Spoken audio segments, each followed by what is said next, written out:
जो इंडिया का प्रोटीन है उसके अंदर से आई थिंक सो 90% प्रोटीन ही फेक आ रहा है। अगर सब लोग कहते हैं इंडिया में नकली प्रोटीन आता है, कुछ तो सही बोलते होंगे यार। क्या आपने कभी नोट किया है कि आजकल हर दूसरे दिन इंडिया में कोई नया प्रोटीन ब्रांड लॉन्च हो जाता है। मार्केट जो ऑलरेडी इतने प्रोडक्ट से सैचुरेटेड है, लेकिन फिर भी लोग अपना सप्लीमेंट ब्रांड लॉन्च कर रहे हैं। चाहे वो कोच हो, इन्फ्लुएंसर या इवन बॉडी बिल्डर, सभी अपना एक सप्लीमेंट ब्रांड खोल के बैठे हैं। इतने तो मार्केट में प्रोटीन प्रमोट करने वाले इन्फ्लुएंसर नहीं है जितने इंडिया में प्रोटीन के ब्रांड्स आ गए हैं। यकीन नहीं आता तो अभी जाओ और खोलो amazon.com और देख लो वे प्रोटीन की सर्च कितने रिजल्ट्स जनरेट करके देती है। 5000 से भी ज्यादा प्रोटीन ब्रांड लिस्टेड है Amazon इंडिया पे। बट क्यों हर कोई आजकल अपना सप्लीमेंट ब्रांड लॉन्च कर रहा है? क्या है इसका रियल रीजन? इसका सबसे बड़ा रीजन है ह्यूज प्रॉफिट मार्जिन। आइए आज बताता हूं कि कितना प्रॉफिट मार्जिन है इस नकली इस प्रोटीन के धंधे में। अगर आज आपको मार्केट से 1 किलो प्रोटीन बाय करना होगा तो आप क्या करोगे? या तो फेवरेट इन्फ्लुएंसर का प्रोटीन ट्राई करोगे, या Amazon की बेस्ट रेटिंग वाला प्रोटीन खरीदोगे, या फिर अपने कोच या गुरुजी की रिकमेंडेशन वाला प्रोटीन।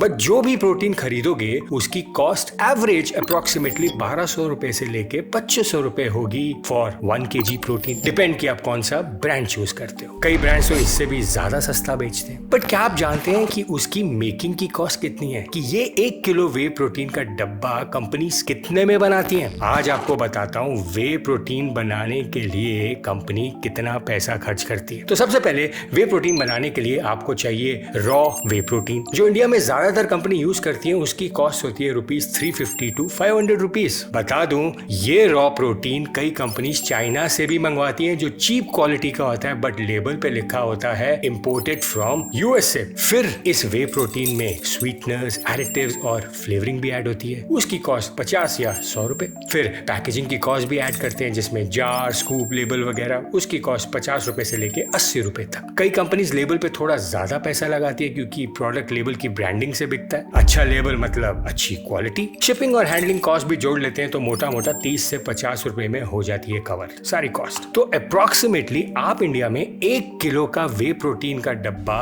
500 रुपए में बना सकते हो, सिर्फ ये कहकर कि इसके एक स्कूप में 24 ग्राम प्रोटीन है और वो भी इंपोर्टेड फ्रॉम USA। और इसको बेच सकते हो 1200 से लेके 2500 रुपए तक, 1200 to 2500 रुपीस। यहां से शुरू होता है प्रोटीन का बिजनेस। प्रोडक्ट रेडी है आपका। अब कंपनीज इसको प्रमोट करने के लिए एक पॉपुलर इन्फ्लुएंसर हायर करेगी। इन्फ्लुएंसर थोड़े ना पूछेगा कि आपने इस प्रोडक्ट में कितना प्रोटीन मिलाया है, चाहे इसमें 1 ग्राम ही प्रोटीन क्यों ना हो। But who cares? इन्फ्लुएंसर का तो सवाल एक ही होगा, मुझे ये प्रोटीन प्रमोट करने के कितने पैसे दोगे? क्योंकि ब्रांड को पता है कि अगर ये पॉपुलर इन्फ्लुएंसर इनका प्रोटीन प्रमोट करेगा तो इस प्रोडक्ट की कॉस्ट कुछ भी हो सकती है। महंगा इन्फ्लुएंसर मतलब महंगा वे प्रोटीन। तो कंपनीज इस वे प्रोटीन को मार्केट प्राइस पे लॉन्च कर देगी, which is about 1500 rupees per kilo. तो कंपनी अगर प्रोटीन 500 रुपए में बना रही है और उसे सेल कर रही है 1500 रुपए में, तो उनका प्रॉफिट कितना हुआ? 1000 रुपए का। लेट्स अज्यूम कि अगर मैं प्रोटीन मैन्युफैक्चरर हूं तो मैं क्या करूंगा? मैं एक इन्फ्लुएंसर हायर करूंगा और उसे दूंगा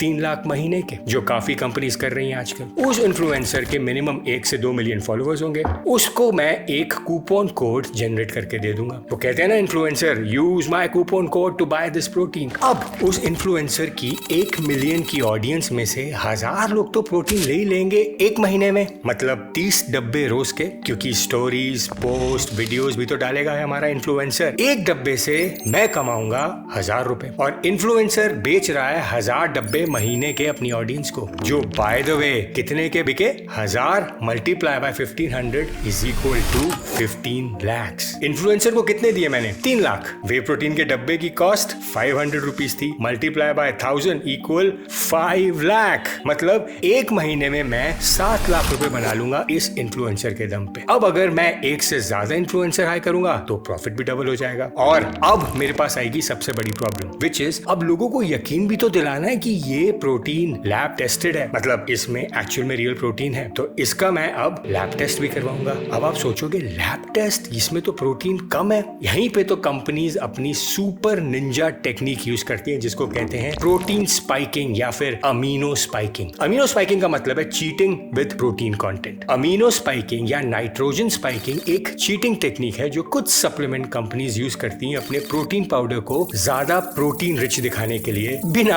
एक्चुअली ज्यादा प्रोटीन डाले। तरीका सिंपल है, जब आप किसी भी लैब में जाओगे अपनी प्रोटीन का टेस्ट कराने के लिए तो उसमें प्रोटीन टेस्ट नहीं होता, उसका नाइट्रोजन कंटेंट मेजर किया जाता है, क्योंकि proteins are made up of amino acids और अमीनो एसिड्स कंटेन नाइट्रोजन। जब लैब किसी भी प्रोटीन कंटेंट को टेस्ट करते हैं वो डायरेक्ट प्रोटीन मेजर नहीं करते, वो उसमें कितनी नाइट्रोजन है ये मेजर करते हैं, फिर उस नाइट्रोजन के बेस पर एस्टिमेट लगाते हैं कि इसमें कितना प्रोटीन होगा। More nitrogen is equal to more protein. इसी लूप होल का कंपनीज फायदा उठाती हैं। Companies cheap nitrogen rich amino acids डाल के नाइट्रोजन लेवल बढ़ा देती हैं, जिससे लैब टेस्ट में प्रोटीन ज्यादा दिखता है बिना एक्चुअल प्रोटीन की क्वांटिटी इंक्रीज करे। तो ये अमीनो एसिड्स जो कंपनीज डालती हैं प्रोटीन प्योर प्रोटीन भी नहीं होते, लेकिन इनमें नाइट्रोजन होता है। इससे लैब को लगता है कि प्रोटीन में ज्यादा क्वालिटी प्रोटीन है। अब इससे होगा क्या, आपको रियल प्रोटीन तो बहुत कम मिलेगा। मसल बिल्डिंग के लिए जो एक्चुअली में एसेंशियल अमीनो एसिड चाहिए वो तो है ही नहीं ना इसमें, बिकॉज उन्होंने तो चीप अमीनो एसिड्स डाले हैं नाइट्रोजन स्पाइक करने के लिए। आप 1500 रुपए दे रहे हो ये सोचकर कि इसमें 24 ग्राम प्रोटीन है, बट एक्चुअली में उसमें सिर्फ 10 से 12 ग्राम प्रोटीन है, जो आपकी सेहत के लिए काफी खराब हो सकता है। ये है काला सच प्रोटीन या नकली प्रोटीन का। वैसे बताने के लिए अभी बहुत कुछ है, बट आज के लिए इतना ही।